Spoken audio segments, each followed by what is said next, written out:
नमस्कार, मी ज्योती तुसांबड आपले Janshakti Maharashtra news channel मध्ये स्वागत करते। वडवणी प्रतिनिधी।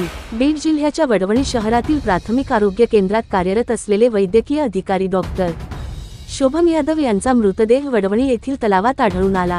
ही घटना समजताच शहरात एकच खळबळ उडाली असून हा घातपात आहे की आत्महत्या याबाबत विविध चर्चांना उधाण आलं आहे। मिळालेल्या माहितीनुसार डॉक्टर शोभम यादव हे मूळचे अंबाजोगाई तालुक्यातील देवळा येथील रहिवासी।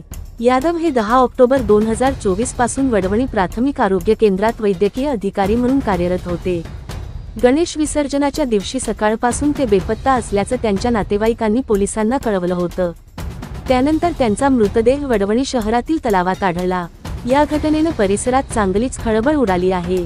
या घटनेची माहिती मिळताच तात्काळ घटनास्थळी वडवणी शहराचे पोलीस दाखल झाले। त्यांनी डॉक्टर शोभम यादव यांचा मृतदेह तलावातून बाहेर काढला। घटनास्थळाचा पंचनामा करून त्यांनी मृतदेह उत्तरीय तपासणीसाठी वडवणी येथील शासकीय रुग्णालयात पाठवला आहे। डॉक्टर यादव यांचा मृत्यू म्हणजे आत्महत्या आहे की कोणीतरी त्यांना तलावात ढकललं, याचा तपास पोलिसांनी सुरू केला आहे। पोलिसांनी मृतदेहाची तपासणी व शवविच्छेदन करण्यासाठी पाठवला असून अहवाल आल्यानंतरच मृत्यूचं नेमकं कारण स्पष्ट होणार आहे। या घटनेमुळे आरोग्य विभागासह स्थानिक प्रशासनातही शोककळा पसरली आहे। या घटनेचा पुढील तपास वडवणी पोलीस करीत असल्याचं सांगण्यात आलं आहे। पुढील अपडेटसाठी जनशक्ती महाराष्ट्र न्यूज चॅनेलला सबस्क्राईब करा, शेअर करा, लाईक करा, बेल आयकॉन दाबायला विसरू नका। धन्यवाद।